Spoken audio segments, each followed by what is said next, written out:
ಏನು ಮತ್ತೆ ಭಾರಿ ಇಳಿಕೆ ಆಗ್ತಾ ಇದೆಯಾ ಚಿನ್ನ ಮತ್ತು ಬೆಳ್ಳಿ ಬೆಲೆಗಳು? ಹೌದು ವೀಕ್ಷಕರೇ, ದೇಶಾದ್ಯಂತ ಕರ್ನಾಟಕದಲ್ಲೂ ಕೂಡ ಚಿನ್ನ ಬೆಳ್ಳಿಯಲ್ಲಿ ಭಾರಿ ಇಳಿಕೆ ಆಗ್ತಾ ಇದೆ. ಒಂದು ಕಡೆಗೆ ಚಿನ್ನ ಬೆಳ್ಳಿ ಖರೀದಿಯಲ್ಲಿ ಜನರು ಇಂಟ್ರೆಸ್ಟ್ ತೋರಿಸ್ತಾ ಇಲ್ವಾ, ಅಂದ್ರೆ ಜನರು ಅಂಗಡಿಗಳಿಗೆ ಹೋಗ್ತಾ ಇಲ್ವಾ? ಇನ್ನೊಂದು ಕಡೆಗೆ ವಿದೇಶಿ ಬ್ಯಾಂಕುಗಳ ಮೂಲಕ ಬಂಗಾರ ಖರೀದಿ ಮತ್ತೆ ಜೋರಾಗಿದೆಯಾ? ಎಲ್ಲಾ ಪ್ರಶ್ನೆಗೂ ಕೂಡ ಉತ್ತರ ಸಿಗುತ್ತೆ. ಇನ್ನು ಮುಖ್ಯವಾಗಿ ನೀವು ಬಂಗಾರ ಖರೀದಿ ಮಾಡಬೇಕು ಅಂತ ಪ್ಲಾನ್ ಮಾಡ್ತಾ ಇದ್ರೆ, ಚಿನ್ನಾಭರಣ ತಗೋತಾ ಇದ್ರೆ ಈ ಒಂದು ತಪ್ಪುಗಳನ್ನ ಮಾಡಬೇಡಿ. ನೀವು ಈ ಚಿಕ್ಕ ತಪ್ಪುಗಳು ಮಾಡೋದ್ರಿಂದ ನಿಮಗೆ ಸಾವಿರಾರು ರೂಪಾಯಿ ನಷ್ಟ ಕೂಡ ಆಗಬಹುದು ವೀಕ್ಷಕರೇ. ಸೊ ಯಾವೆಲ್ಲ ತಪ್ಪುಗಳನ್ನ ಮಾಡಬಾರ್ದು, ಕೇಂದ್ರ ಸರ್ಕಾರದ ನಿಯಮಗಳ ಪ್ರಕಾರ ಬಂಗಾರದ ಮೇಲಿರೋ ಹೊಸ ನಿಯಮಗಳು ಎಲ್ಲವನ್ನು ಕೂಡ ಡೀಟೇಲ್ ಆಗಿ ವಿಡಿಯೋದಲ್ಲಿ ಮಾಹಿತಿ ನಾವು ನಿಮಗೆ ಕೊಟ್ಟಿರೋದ್ರಿಂದ ದಯವಿಟ್ಟು ವಿಡಿಯೋನ ಪೂರ್ತಿಯಾಗಿ ಕೊನೆ ತನಕ ನೋಡ್ತಾ ಇರಿ. ಇನ್ನು ಮುಖ್ಯವಾಗಿ ವೀಕ್ಷಕರೇ, ನಿಮಗೂ ಕೂಡ ಆಸೆ ಇದ್ರೆ ಬಂಗಾರದ ಬೆಲೆ ಇನ್ನಷ್ಟು ಇಳಿಕೆ ಆಗಲಿ ಅಂತ ಆಸೆ ಇದ್ರೆ ಬೇಗನೆ ವಿಡಿಯೋಗೆ ಲೈಕ್ ಮಾಡೋದ್ರ ಮೂಲಕ ವಿಡಿಯೋಗೆ ಸಪೋರ್ಟ್ ಮಾಡಿ. ಹಾಗೂ ಪ್ರತಿಯೊಬ್ಬರು ಕೂಡ ನಾವು ಕೇಳೋ ಪ್ರಶ್ನೆಗೆ ಕಮೆಂಟ್ ಮೂಲಕ ಉತ್ತರವನ್ನ ಕೊಡಬಹುದು. ನಿಮ್ಮ ಪ್ರಕಾರ ಬಂಗಾರದ ಸರಿಯಾದ ಬೆಲೆ ಎಷ್ಟಾಗಬೇಕು? ಬಡ ಜನರು ಕೂಡ ಬಂಗಾರವನ್ನ ಸುಲಭವಾಗಿ ಖರೀದಿ ಮಾಡಿರ್ಬೇಕು. ನಿಮ್ಮ ಉತ್ತರ ನಮಗೆ ದಯವಿಟ್ಟು ಕಮೆಂಟ್ ಮೂಲಕ ನೀವು ಕೊಡಬಹುದು ವೀಕ್ಷಕರೇ. ನೋಡಿ, ಮೊದಲಿಗೆ ಹೇಳ್ಬೇಕಂದ್ರೆ ಬೆಳ್ಳಿ ಮತ್ತು ಬಂಗಾರ ಈ ಎರಡು ಏನು ಮೆಟಲ್ಸ್ ಇದೆ ನೋಡಿ, ಇದು ನಮ್ಮ ಭಾರತದಲ್ಲಿ ತುಂಬಾ ಡಿಮ್ಯಾಂಡಿಂಗ್ ಆಗ್ತಾ ಇದೆ. ಒಂದು ಕಡೆಗೆ ಡಿಮ್ಯಾಂಡಿಂಗ್ ಆಗ್ತಾ ಇತ್ತು ಅಂತಾನು ಕೂಡ ಇದಕ್ಕೆ ಕರಿಬಹುದು. ಯಾಕಂದ್ರೆ ನರೇಂದ್ರ ಮೋದಿಜಿಯವರ ಒಂದು ಹೇಳಿಕೆಯಿಂದ ಬಂಗಾರ ಇವತ್ತು ದಿಢೀರ್ ಅಂತ ಡಿಮ್ಯಾಂಡ್ ಕಡಿಮೆ ಮಾಡ್ಕೊಂಡಿದೆ. ಯಾಕಂದ್ರೆ 1 ವರ್ಷಗಳ ಕಾಲ ನಿಮ್ಮ ಮನೆಯಲ್ಲಿ ಯಾವುದೇ ಫಂಕ್ಷನ್ ಇರಲಿ, ಯಾವುದೇ ಶುಭ ಸಮಾರಂಭಗಳಿರ್ಲಿ, 1 ವರ್ಷಗಳ ಕಾಲ ಬಂಗಾರ ಖರೀದಿ ಮಾಡೋದು ಕೈ ಬಿಡಿ ಅಂತ ಖುದ್ದು ಪ್ರಧಾನಿ ಮೋದಿ ಅವರು ಕರೆ ಕೊಟ್ಟ ಮೇಲೆ ಜನರು ಬಿಡ್ತಾರ? ಜನರು ಕೂಡ ಖರೀದಿ ಮಾಡೋದನ್ನ ಕಡಿಮೆ ಮಾಡಿದ್ರು. ಅದೇ ತರ ಬೆಲೆ ಕೂಡ ಇಳಿಕೆ ಆಗಿತ್ತು, ಮತ್ತೆ ಜನರು ಖರೀದಿ ಮಾಡಲು ಶುರು ಮಾಡಿದ್ರು, ಮತ್ತೆ ಬೆಲೆ ಏರಿಕೆ ಆಗಿರುವಂತದ್ದು ವೀಕ್ಷಕರೇ. ಆದ್ರೆ ಈಗ ಮತ್ತೆ ಇಳಿಕೆ ಆಗ್ತಾ ಇದೆ. ಇದಕ್ಕೆ ನಾವು ಸಿಂಪಲ್ ಆಗಿ ಒಂದು ಹಾವು ಏಣಿ ಆಟ ಅಂತಾನು ಕೂಡ ಕರೀಬಹುದು.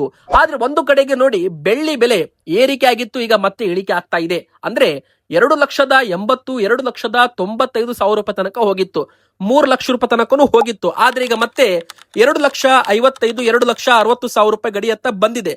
ಅಂದ್ರೆ ಇದರ ಅರ್ಥ ಬೆಳ್ಳಿ ವ್ಯಾಲ್ಯೂ ತುಂಬಾ ಕಡಿಮೆ. ಅಂದ್ರೆ ಹೇಗೆಲ್ಲ ಬೆಲೆ ಏರಿಕೆ ಆಗುತ್ತೆ ಹಾಗೆ ಮರುದಿನ ಮತ್ತೆ ಇಳಿಕೆ ಆಗುತ್ತೆ.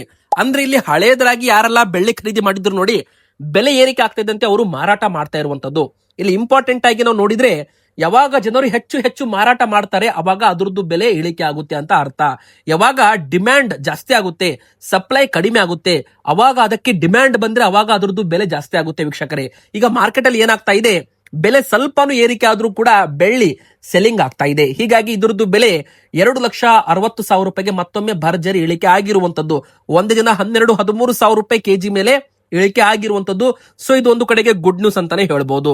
ಹಾಗಾದ್ರೆ 1 ಕೆಜಿ ಬೆಳ್ಳಿ ಬೆಲೆ ಎಷ್ಟಾಗಿದೆ ಇವತ್ತು ಮಾರ್ಕೆಟ್ ಅಲ್ಲಿ ಅಂದ್ರೆ 2,80,000 ರೂಪಾಯಿ ಅಂತ ಇರುವಂತದ್ದು. ಅಂದ್ರೆ 1 ಕೆಜಿ ಬೆಳ್ಳಿ ಬೆಲೆ 2,80,000 ರೂಪಾಯಿ. ಇದ್ರ ಮೇಲೆ 3% GST ಇರುತ್ತೆ, ಮೇಕಿಂಗ್ ಚಾರ್ಜು ಎಕ್ಸ್ಟ್ರಾ ಇರುತ್ತೆ ಅಂತ ಹೇಳ್ಬಹುದು.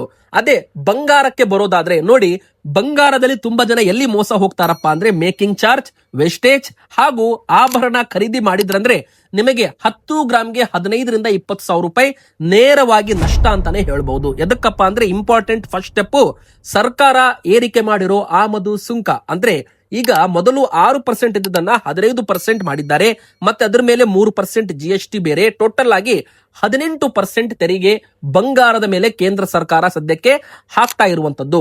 ಒಂದು ವೇಳೆ ನೀವು ಇವತ್ತು ಬಂಗಾರ ಖರೀದಿ ಮಾಡಿರ್ತೀರಾ 1.5 ಲಕ್ಷ ರೂಪಾಯಿಗೆ ಅಥವಾ 2 ಲಕ್ಷ ರೂಪಾಯಿಗೆ ನೀವು ಬಂಗಾರ ತಗೊಂಡಿದ್ರೆ 18% ಅಂದ್ರೆ ಟೋಟಲ್ ಆಗುತ್ತೆ 36,000 ರೂಪಾಯಿ.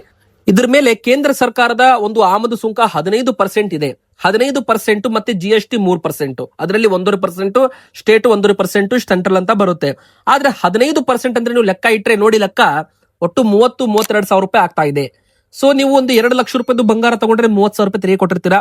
ಇನ್ನು ಮೇಕಿಂಗ್ ಚಾರ್ಜ್ ಅಂತ ಬರುತ್ತೆ, 2 ಲಕ್ಷ ರೂಪಾಯಿಗೆ ಮೇಕಿಂಗ್ ಚಾರ್ಜ್ 10% ಅಂದ್ರು 20,000 ರೂಪಾಯಿ. ಟೋಟಲ್ ಎಷ್ಟಾಯ್ತು? 30 + 20 50,000 ರೂಪಾಯಿ ಆಯ್ತು.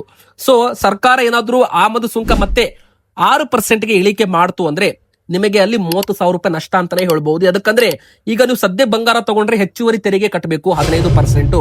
ಸೊ ಬಂಗಾರ ಖರೀದಿ ಮಾಡಬೇಡಿ ಅಂತ ಹೇಳಿದ್ರು, ಆದ್ರೆ ಜನ ಕೇಳಲಿಲ್ಲ. ಸೊ ಕೇಂದ್ರ ಸರ್ಕಾರ 15% ಆಮದು ಸುಂಕ ಏರಿಕೆ ಮಾಡಿದ್ರು. ಆದ್ರೆ ಮುಂದಿನ ವರ್ಷ ಆ ಒಂದು 9% ಹೆಚ್ಚುವರಿ ತೆರಿಗೆ ಏನಿದೆ ನೋಡಿ, ಅದನ್ನ ಮತ್ತೆ ಇಳಿಕೆ ಮಾಡಿದ್ರೆ 6%ಗೆ ಬಂದ್ರೆ ಅವಾಗ ಬೆಲೆ ಮತ್ತೆ ಇದರದ್ದು 10,000-15,000 ರೂಪಾಯಿ ಇಳಿಕೆ ಆಗುತ್ತೆ 10 ಗ್ರಾಮ್ ಮೇಲೆ ಅಂತಾನು ಕೂಡ ಇಲ್ಲಿ ಹೇಳ್ಬಹುದು. ಸೊ ವೀಕ್ಷಕರೇ, ಮುಂದಿನ ಬರೋ ದಿನಗಳಲ್ಲಿ ಸರ್ಕಾರ ತೆರಿಗೆ ಇಳಿಕೆ ಮಾಡೋ ಚಾನ್ಸ್ ಇರೋದ್ರಿಂದ, ಅಂದ್ರೆ 1 ವರ್ಷ ಆದ್ಮೇಲೆ ಮತ್ತೆ ತೆರಿಗೆ ಇಳಿಕೆ ಮಾಡೋದ್ರಿಂದ ನೀವು ಏನಾದ್ರೂ ಈಗ ಬಂಗಾರ ತಗೊಂಡ್ರೆ ಮುಂದೆ ಇಳಿಕೆ ಮಾಡಿದ್ರೆ ನಿಮಗೆ ನಷ್ಟ ಅಂತ ಹೇಳ್ಬಹುದು. ಯಾಕಂದ್ರೆ ಈಗಿನ ವ್ಯಾಲ್ಯೂ ತುಂಬಾ ಜಾಸ್ತಿ ಇದೆ ಬಂಗಾರದ್ದು. ಇನ್ನು ಎರಡನೇದಾಗಿ ಇಂಪಾರ್ಟೆಂಟ್ ಏನಪ್ಪಾ ಅಂದ್ರೆ ಮೇಕಿಂಗ್ ಚಾರ್ಜ್, ವೇಸ್ಟೇಜ್ ಅಂತ ತುಂಬಾ ಜನ ಮೋಸ ಹೋಗ್ತಾ ಇದ್ದಾರೆ. ನೋಡಿ, ಆಕ್ಚುಲಿ ಬಂದು ಮೇಕಿಂಗ್ ಚಾರ್ಜ್ ಎಲ್ಲಿ ಕಡಿಮೆ ಇರುತ್ತೆ, ಎಲ್ಲಿ ಹಾಲ್ ಮಾರ್ಕ್ ಇದ್ದ ಬಂಗಾರ ಸಿಗುತ್ತೆ ಅಲ್ಲಿ ನೀವು ತಗೊಂಡ್ರೆ ನಿಮ್ಮ ಒಂದು ಹಣಕ್ಕೆ ಒಂದು ಗ್ಯಾರಂಟಿ ಅಂತ ಒಂದು BIS ಹಾಲ್ ಮಾರ್ಕ್ ಇರುತ್ತೆ. ಆದ್ರೆ ತುಂಬಾ ಜನ 18 ಕ್ಯಾರೆಟ್ ಚಿನ್ನ ತಗೋತಾರೆ, ಮೇಕಿಂಗ್ ಚಾರ್ಜ್ ಕೂಡ ಡಬಲ್ ತಗೊಂಡಿರ್ತಾರೆ ಕೆಲವು ಅಂಗಡಿಯವರು. ಸೊ ಇಲ್ಲಿ ನೋಡಿ, ನೀವು ಹಾಲ್ ಮಾರ್ಕ್ ಇಲ್ಲದ ತಗೊಂಡ್ರೆ ಅಲ್ಲಿ ನಿಮಗೆ ದೊಡ್ಡ ತರಹದ ಮೋಸ ಕೂಡ ಆಗ್ಬಹುದು. ಅದರಲ್ಲಿ ಬಂಗಾರ ಎಷ್ಟು ಪರ್ಸೆಂಟೇಜ್ ಇದೆ, ಅದರಲ್ಲಿ ಬೇರೆ ಬೇರೆ ಮೆಟಲ್ಸ್ ಗಳನ್ನ ಮಿಕ್ಸ್ ಮಾಡಿರ್ತಾರೆ, ಬೆಳ್ಳಿ ಮಿಕ್ಸ್ ಮಾಡಿರ್ತಾರೆ, ತಾಮ್ರ ಮಿಕ್ಸ್ ಮಾಡಿರ್ತಾರೆ. ಒಂದು ಆಭರಣ ಮಾಡ್ಬೇಕಂದ್ರೆ ಬಂಗಾರಕ್ಕೆ ಬೇಕಾದ ಸಪೋರ್ಟಿವ್ ಮೆಟಲ್ಸ್ ಗಳನ್ನ ಹಾಕಿ ಆ ಒಂದು ಆಭರಣವನ್ನ ರೆಡಿ ಮಾಡೋದ್ರಿಂದ ಅದು ಗಟ್ಟಿ ಆಗುತ್ತೆ. ಆದ್ರೆ ತುಂಬಾ ಜನ ಇದನ್ನೇ ಬಂಡವಾಳ ಮಾಡ್ಕೊಂಡು ಏನ್ ಮಾಡಿರ್ತಾರೆ, ಹೆಚ್ಚುವರಿಯಾಗಿ ಬೆಳ್ಳಿ ಆಗಿರ್ಬೋದು, ತಾಮ್ರ, ನಿಕಲ್ಸು ಅವುಗಳನ್ನ ಯೂಸ್ ಮಾಡಿ ಹೆಚ್ಚುವರಿ ತಾಮ್ರಗಳನ್ನ ಹಾಕಿರೋದ್ರಿಂದ ಅವಾಗ ಅದರಲ್ಲಿರೋ ಬಂಗಾರದ ಪರ್ಸೆಂಟೇಜ್ ಕಡಿಮೆ ಆಗುತ್ತೆ. ಮರಳಿ ನೀವು ಮಾರಾಟ ಮಾಡ್ತಿರಲ್ಲ, ಅವಾಗ ನಿಮಗೆ ಗೊತ್ತಾಗುತ್ತೆ ಅದರಲ್ಲಿ ಬಂಗಾರ ಸ್ವಲ್ಪ ಕಡಿಮೆ ಇದೆ ಅಂತ. ಸ್ವಲ್ಪ ಕಡಿಮೆ ಅಂದ್ರೂ 1 ಗ್ರಾಮ್ ಕಡಿಮೆ ಅಂದ್ರೂ ಕೂಡ ನಿಮಗೆ 15,000 ರಿಂದ 16,000 ರೂಪಾಯಿ ನಷ್ಟ ಅಂತಾನೆ ಹೇಳ್ಬಹುದು. ಹೀಗಾಗಿ ಹಾಲ್ ಮಾರ್ಕ್ ಇದ್ರೆ ಒಂದು ಗ್ಯಾರಂಟಿ ಇರುತ್ತೆ. ಮುಂದೆ ನೀವು ಮಾರಾಟ ಮಾಡ್ತೀರಾ, ಸಾಲ ತಗೋತೀರಾ ಅಂದ್ರೂ ಕೂಡ ಈಸಿಯಾಗಿ ನಿಮಗೆ ಒಳ್ಳೆ ವ್ಯಾಲ್ಯೂಷನ್ಗೆ ಸಾಲನೂ ಸಿಗುತ್ತೆ. ಮಾರಾಟ ಮಾಡ್ತೀರಪ್ಪ ಅಂದ್ರೆ ನಿಮಗೆ ಹಣ ಕೂಡ ಬರುತ್ತೆ. ಆದ್ರೆ ಆಭರಣ ತಗೊಂಡ ತಕ್ಷಣ ಮೇಕಿಂಗ್ ಚಾರ್ಜ್ ಏನ್ ನೀವು ಕೊಟ್ಟಿರ್ತೀರಲ್ಲ, 10% ಆಗಿರ್ಲಿ, 12% ಆಗಿರ್ಲಿ, 5% ಆಗಿರ್ಲಿ, ಅದು ನಷ್ಟ ಅಂತಾನೆ ಹೇಳ್ಬಹುದು. ಉದಾಹರಣೆಗೆ ಇವತ್ತು 1 ಲಕ್ಷ ರೂಪಾಯಿದು ನೀವು ಆಭರಣ ತಗೊಂಡಿರ್ತೀರ, 10% ಹಾಗೆ ಮೇಕಿಂಗ್ ಚಾರ್ಜ್ ಹಾಕಿರ್ತಾರೆ, ಟೋಟಲ್ ಆಗಿ 1,10,000 ರೂಪಾಯಿ ಆಗುತ್ತೆ. ಅದೇ ನೀವು ಮತ್ತೆ ನಾಳೆ ಮಾರಾಟ ಮಾಡ್ತೀರಪ್ಪ ಅಂದ್ರೆ ಅದೇ ಒಂದು ಅಂಗಡಿಗೆ ಹೋಗಿ ವಾಪಸ್ ಕೊಡ್ತೀರಾ ಅಂದ್ರೆ ಅವರು ಆ ಒಂದು 10,000 ರೂಪಾಯಿ ಮೇಲೆ ಏನ್ ತಗೊಂಡಿರ್ತಾರಲ್ಲ ಮೇಕಿಂಗ್ ಚಾರ್ಜು, ಅದು ವಾಪಸ್ ನಿಮಗೆ ಕೊಡಲ್ಲ. ಯಾಕಂದ್ರೆ ಅವರು ನೀವು ತಗೊಂಡಿರೋ ಬಂಗಾರ ಆಭರಣವನ್ನ ಮತ್ತೆ ಕರಗಿಸ್ತಾರೆ, ಮತ್ತೆ ಅದನ್ನ ಗಟ್ಟಿ ಬಂಗಾರವನ್ನಾಗಿ ಮಾಡ್ತಾರೆ. ಸೊ ಅವ್ರೇನ್ ಮಾಡ್ತಾರೆ, ಆ ಒಂದು ಮೇಕಿಂಗ್ ಚಾರ್ಜ್ ಅನ್ನ ಕೈ ಬಿಡ್ತಾರೆ. ಸೊ ಮತ್ತೆ ನಿಮಗೆ ಕೈಗೆ 1 ಲಕ್ಷ ಕೊಡ್ತಾರೆ. ನೀವು ಕೊಟ್ಟಿದ್ದು 1,10,000 ರೂಪಾಯಿ, ನಿಮಗೆ ಎಷ್ಟು ನಷ್ಟ? 10,000 ರೂಪಾಯಿ. ಹೀಗಾಗಿ ಹೂಡಿಕೆ ಮಾಡೋರು ಯಾವತ್ತೂ ಕೂಡ ಆಭರಣದಲ್ಲಿ ಹೂಡಿಕೆ ಮಾಡಬಾರ್ದು. ಅವರು ಗಟ್ಟಿ ಬಂಗಾರ ತಗೋಬೇಕು. ಒಂದು ಇಲ್ಲ, ಎರಡನೇದಾಗಿ ಆನ್ಲೈನ್ ನಲ್ಲಿ ನಿಮಗೆ ಬಂಗಾರದ ETFs ಅಂತ ಬರುತ್ತೆ, ಎಕ್ಸ್ಚೇಂಜ್ ಟ್ರೇಡೆಡ್ ಫಂಡ್ ಅಂತ ಬರುತ್ತೆ, ಅದು ನೀವು ತಗೋಬಹುದು ವೀಕ್ಷಕರೇ. ಅಂದ್ರೆ ಸೆಬಿ ರಿಜಿಸ್ಟರ್ಡ್ ಇದ್ರೆ ಮಾತ್ರ ತಗೋಬೇಕು. ಕೆಲವು ಕಡೆಗೆ ನಕಲಿ ಆಪ್ ಗಳ ಹಾವಳಿ ಕೂಡ ಶುರುವಾಗಿದೆ. ಡಿಜಿಟಲ್ ಗೋಲ್ಡ್ ಎಂಬ ಹೆಸರಲ್ಲಿ ಹೂಡಿಕೆ ಮಾಡ್ಕೋತಾ ಇದ್ದಾರೆ, ಮೋಸ ಮಾಡ್ತಾ ಇದ್ದಾರೆ. ಸೊ ಯಾರು ಕೂಡ ಬೇರೆ ಬೇರೆ ಯಾವುದೇ ಒಂದು ಲಿಂಕ್ ಕ್ಲಿಕ್ ಮಾಡಿ ಅದರಲ್ಲಿ ಹೂಡಿಕೆ ಮಾಡಬೇಡಿ. ಸೆಬಿ ಅಂದ್ರೆ security exchange board of India under ಬರುವ ETFs ಗಳನ್ನ ತಗೋಬಹುದು. ಅದು ಸೇಫ್ ಆಗಿರುತ್ತೆ. ಯಾವಾಗ ಬೆಲೆ ಏರಿಕೆ ಆಗುತ್ತೆ ಅವಾಗ ನಿಮ್ಮ ಒಂದು ಹಾಕಿರೋ ಹಣವು ಕೂಡ ಜಾಸ್ತಿ ಆಗ್ತಾ ಹೋಗುತ್ತೆ. ಯಾವಾಗ ಬೆಲೆ ಇಳಿಕೆ ಆಗುತ್ತೆ ನಿಮ್ದು ಹಾಕಿರೋ ಹಣ ಮೈನಸ್ ಆಗ್ತಾ ಹೋಗುತ್ತೆ. ಅಂದ್ರೆ ನಷ್ಟನೂ ಕೂಡ ಇರುತ್ತೆ, ಲಾಭನೂ ಕೂಡ ಇರುತ್ತೆ. ಆದ್ರೆ ಮುಂದಿನ ಬರೋ ದಿನಗಳಲ್ಲಿ ಅಂದ್ರೆ ಮುಂದೆ ಒಂದು 2-3 ವರ್ಷದಲ್ಲಿ ಬಂಗಾರದ ಬೆಲೆ ಎಷ್ಟಾಗಬಹುದು ನೋಡಿ. ಮುಂದಿನ 2 ವರ್ಷ ಅಲ್ಲ, ಈ ವರ್ಷ ಡಿಸೆಂಬರ್ ಹೊತ್ತಿಗೆ ಬಂಗಾರದ ಬೆಲೆ 1,80,000 ರೂಪಾಯಿ ದಾಟಬಹುದು ಅಂತ ಬ್ಯಾಂಕ್ ನ ಒಂದು ರೆಕಾರ್ಡ್ ಪ್ರಕಾರ ಹೇಳ್ತಾ ಇರುವಂತ ಅಪ್ಡೇಟ್ ಆಗಿದೆ. ಅಂದ್ರೆ ನೋಡಿ, JP ಮಾರ್ಗನ್ ಕಂಪನಿ ಆಗಿರ್ಬೋದು, ದೊಡ್ಡ ವಿದೇಶಿ ಬ್ಯಾಂಕುಗಳು ಬಂಗಾರ ಈಗ ಡಿಮ್ಯಾಂಡ್ ಬಂದಿರೋದ್ರಿಂದ ಬಂಗಾರ ಅಂದ್ರೆ ಜಾಗತಿಕ ಮಟ್ಟದಲ್ಲಿ ಯುದ್ಧಗಳು ಪ್ರಾರಂಭ ಆದ್ರೆ, ಜಾಗತಿಕ ಅನಿಶ್ಚಿತತೆ ಇದ್ರೆ, ಡಾಲರ್ ವೀಕ್ನೆಸ್ ಆದ್ರೆ ಅವಾಗ ಬಂಗಾರಕ್ಕೆ ಡಿಮ್ಯಾಂಡ್ ಬರುತ್ತೆ. ಹೂಡಿಕೆದಾರರು as a safe haven asset ಅಂತ, ಅಂದ್ರೆ ಸೇಫ್ ಅಸೆಟ್ ಅಂತ ಬಂಗಾರ ಬೆಳ್ಳಿಯಲ್ಲಿ ಹೂಡಿಕೆ ಮಾಡ್ತಾ ಇದ್ದಾರೆ. ಬಂಗಾರ ಬೆಳ್ಳಿಯಲ್ಲಿ ಹೂಡಿಕೆ ಮಾಡೋದು ಇತ್ತೀಚಿನ ಮುಂದಿನ 3-4 ವರ್ಷಗಳಲ್ಲಿ ಜಾಸ್ತಿ ಆಗ್ಬಹುದು. ಈಗಾಗಲೇ ಜಾಸ್ತಿ ಆಗಿದೆ ಹೂಡಿಕೆ. ಕೊರೋನಾಕ್ಕಿಂತ ಮುಂಚೆ ತುಂಬಾ ಹೂಡಿಕೆ ಕಡಿಮೆ ಇತ್ತು. ಆದ್ರೆ ಯಾವಾಗ ಕೊರೋನಾ ಬಂತು, ಜಾಗತಿಕ ಅನಿಶ್ಚಿತತೆ ಇತ್ತು ನೋಡಿ, ಅವಾಗ ಬಂಗಾರ ಮತ್ತು ಬೆಳ್ಳಿಗೆ ಡಿಮ್ಯಾಂಡ್ ಬಂದಿದೆ. ಸೊ ಈಗ ಬೆಲೆ ಇನ್ನೂ ಏರಿಕೆ ಪರ್ವ ಶುರು ಆಗಬಹುದು. ಸೊ ಈಗ ಅಮೆರಿಕ ಇರಾನ್ ನಡುವಿನ ಯುದ್ಧ ಪರಿಣಾಮವು ಕೂಡ ಬಂಗಾರ ಬೆಳ್ಳಿಯಲ್ಲಿ ಮತ್ತೆ ಸ್ವಲ್ಪ ಏರಿಕೆ ಕಾಣಬಹುದು ಅಂತ ಇಲ್ಲಿ ಹೇಳಲಾಗ್ತಾ ಇದೆ.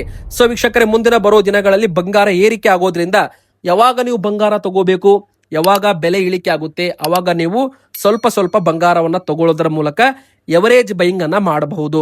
ನಿಮಗೆ ತುಂಬಾ ಇಂಪಾರ್ಟೆಂಟ್ ಇದ್ರೆ ಮಾತ್ರ ಬಂಗಾರ ತಗೊಳ್ಳಿ, ಇಲ್ಲ ಅಂದ್ರೆ ತಗೋಬೇಡಿ ಸದ್ಯಕ್ಕೆ. ಎದಕ್ಕಂದ್ರೆ ಮುಂದಿನ ವರ್ಷ ಸರ್ಕಾರ ಒಂದು ಆಮದು ಸುಂಕ ಇಳಿಕೆ ಮಾಡೋ ಎಲ್ಲ ಸಾಧ್ಯತೆ ಇರುವಂತದ್ದು ವೀಕ್ಷಕರೇ. ಯಾಕಂದ್ರೆ ತುಂಬಾ ಕಡೆಗೆ ಈಗಾಗಲೇ ಒಂದು ಆಮದು ಸುಂಕ ಏರಿಕೆ ಮಾಡಿದ್ದಕ್ಕೆ ತುಂಬಾ ಕಡೆ ಜನರು ವಿರೋಧ ವ್ಯಕ್ತಪಡಿಸ್ತಾ ಇದ್ದಾರೆ. ಸೊ ಇದರ ಮುಂದಿನ ಬರೋ ದಿನಗಳಲ್ಲಿ ಏನ್ ಬೇಕಾದ್ರೂ ಆಗಬಹುದು. ಇನ್ನು 18 ಕ್ಯಾರೆಟ್ ಚಿನ್ನದ ಬೆಲೆ ಎಷ್ಟಾಗಿದೆ ಅಂತ ನೋಡೋಣ ಬನ್ನಿ. 10 ಗ್ರಾಮ್ಗೆ 1,16,800 ರೂಪಾಯಿ ಇದೆ. ಇದ್ರ ಮೇಲೆ ಮೇಕಿಂಗ್ ಚಾರ್ಜ್ 12% ಹಿಡಿದ್ರೆ ಟೋಟಲ್ ಆಗಿ GST 3,900 ರೂಪಾಯಿ ಎಲ್ಲ ಸೇರಿಸಿ 1,34,000 ರೂಪಾಯಿ ಆಗುತ್ತೆ. 18 ಕ್ಯಾರೆಟ್ 10 ಗ್ರಾಮ್ ಚಿನ್ನದ ಬೆಲೆ. ಇನ್ನು 22 ಕ್ಯಾರೆಟ್ ಚಿನ್ನದ ಬೆಲೆ 10 ಗ್ರಾಮ್ಗೆ ಎಷ್ಟಾಗಿದೆ ಅಂತ ನೋಡೋಣ. 22 ಕ್ಯಾರೆಟ್ ಅಂದ್ರೆ ಇದು 916 ಅಂತ ನಾವು ಕರಿತೀವಿ. 18 ಕ್ಯಾರೆಟ್ ಅಂದ್ರೆ 750 KDM ಅಂತ ಕರೀತಾರೆ. 75% ಅದರಲ್ಲಿ ಬಂಗಾರ ಇರುತ್ತೆ, 25% ಮಿಕ್ಸ್ ಮಾಡಿರ್ತಾರೆ ಮೆಟಲ್ಸ್ ಗಳನ್ನ. ಅದೇ 22 ಕ್ಯಾರೆಟ್ ಅಲ್ಲಿ 91.6% ಬಂಗಾರ ಇರುತ್ತೆ, 8.4% ಮೆಟಲ್ಸ್ ಗಳನ್ನ ಮಿಕ್ಸ್ ಮಾಡಿ ಬಂಗಾರವನ್ನ ರೆಡಿ ಮಾಡಿರುವಂತದ್ದು.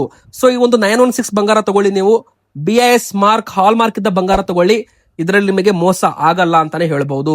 ಮತ್ತೆ ವೀಕ್ಷಕರು, ಇದ್ರದ್ದು ಬೆಲೆ 10 ಗ್ರಾಮ್ಗೆ 1,42,750 ರೂಪಾಯಿ ಇದೆ. ಅದೇ ತರ ಮೇಕಿಂಗ್ ಚಾರ್ಜು 12% ಹಿಡಿದ್ರೆ 17,000 ರೂಪಾಯಿ ತನಕ ಆಗುತ್ತೆ.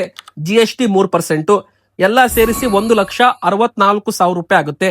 ನೀವು ಎಲ್ಲಿ ಬೆಲೆ ಕಡಿಮೆ ಇರುತ್ತೆ, ಎಲ್ಲಿ ಒಂದು ಮೇಕಿಂಗ್ ಚಾರ್ಜ್ ಕಡಿಮೆ ಇರುತ್ತೆ, ಎಲ್ಲಿ ಹಾಲ್ ಮಾರ್ಕ್ ಹಾಕಿ ಕೊಡ್ತಾರೆ, ಇನ್ನು HUID ಕೋಡ್ ಅದು ಕೂಡ ಮುಂದಿನ ಬರೋ ದಿನಗಳಲ್ಲಿ ಕೇಂದ್ರ ಸರ್ಕಾರ ದೇಶಾದ್ಯಂತ ಜಾರಿಗೆ ತರಲಿದೆ.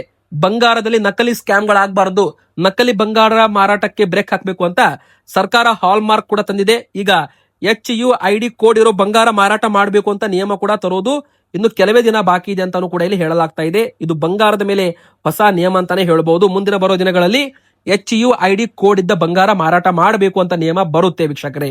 HUID ಕೋಡ್ ಅಂದ್ರೆ ಒಂದು ನಂಬರ್ ಇರುತ್ತೆ, ಆ 6 ಸಂಖ್ಯೆ 6 ಡಿಜಿಟ್ ನಂಬರ್ ಇರುತ್ತೆ. ಆಧಾರ್ ಕಾರ್ಡ್ ನಂಬರ್ ತರ ಬಂಗಾರದ ಆಭರಣಕ್ಕೂ ಕೂಡ ನಂಬರ್ ಬರುತ್ತೆ. ಆ ನಂಬರು BIS ಕೇರ್ ಆಪ್ ಅಲ್ಲಿ ಹಾಕಿದ್ರೆ ಆ ಬಂಗಾರ ಯಾರು ರೆಡಿ ಮಾಡಿದ್ದಾರೆ, ಯಾರು ಖರೀದಿ ಮಾಡಿದ್ದಾರೆ, ಎಲ್ಲ ಇನ್ಫಾರ್ಮೇಶನ್ ಅದರಲ್ಲಿ ಸಿಗುತ್ತೆ. ಇನ್ನು 24 ಕ್ಯಾರೆಟ್ 10 ಗ್ರಾಮ್ ಚಿನ್ನದ ಬೆಲೆ 1,55,730 ರೂಪಾಯಿ. ನೋಡಿ, ಈ ಒಂದು 24 ಕ್ಯಾರೆಟ್ ಅಂದ್ರೆ ಇದು ಗಟ್ಟಿ ಬಂಗಾರ. 99% ಇದರಲ್ಲಿ ಬಂಗಾರ ಇರುತ್ತೆ, 1% ಮಾತ್ರ ಮೆಟಲ್ಸ್ ಗಳನ್ನ ಮಿಕ್ಸ್ ಮಾಡಿರಬಹುದು, ಅಥವಾ 99.9% ಅಂತಾನು ಕೂಡ ಇದಕ್ಕೆ ಕರೀತಾರೆ. ಅಂದ್ರೆ 999 ಪ್ಯೂರಿಟಿ, 0.1% ಮಾತ್ರ ಮೆಟಲ್ಸ್ ಗಳನ್ನ ಮಿಕ್ಸ್ ಮಾಡಿರಬಹುದು. ಸೊ ಇದ್ರದ್ದು ಬೆಲೆ 1,55,000 ರೂಪಾಯಿ ತನಕ ಬಂದಿದೆ. ಇದರ ಮೇಲೂ ಕೂಡ ನಿಮಗೆ GST. ಯಾರಾದ್ರೂ ಗಟ್ಟಿ ಬಂಗಾರದ ಮೇಲೆ ನಿಮಗೆ ಮೇಕಿಂಗ್ ಚಾರ್ಜ್ ಕೇಳಿದ್ರೆ ಕೊಡಬೇಡಿ. ಅದಕ್ಕಂದ್ರೆ 24 ಕ್ಯಾರೆಟ್ ಗಟ್ಟಿ ಬಂಗಾರದಲ್ಲಿ ಯಾವುದೇ ರೀತಿ ಆಭರಣ ಇರಲ್ಲ, ಅದು ಒಂದು ಬಿಸ್ಕಿಟ್ ಅಂತ ಕರೀತಾರೆ. ಅದ್ರ ಮೇಲೆ ಯಾರು ಕೂಡ ಮೇಕಿಂಗ್ ಚಾರ್ಜ್ ತುಂಬಾ ತಗೊಳ್ಳಲ್ಲ, ವೇಸ್ಟೇಜ್ ಕೂಡ ಬಹಳ ತಗೊಳ್ಳಲ್ಲ. ಸೊ ನಿಮಗೆ ಅದು ಕೂಡ ಗೊತ್ತಿರಲಿ ಅಂತ ಹೇಳ್ತಾ ವಿಡಿಯೋನ ಮುಗಿಸ್ತಾ ಇದ್ದೇನೆ. ನಿಮ್ಮ ಪ್ರಕಾರ ಬಂಗಾರದ ಬೆಲೆ ಎಷ್ಟಾಗಬೇಕು ಕಮೆಂಟ್ ಮಾಡಿ, ವಿಡಿಯೋ ಲೈಕ್ ಮಾಡಿ, ಚಾನಲ್ ಸಬ್ಸ್ಕ್ರೈಬ್ ಆಗಿ.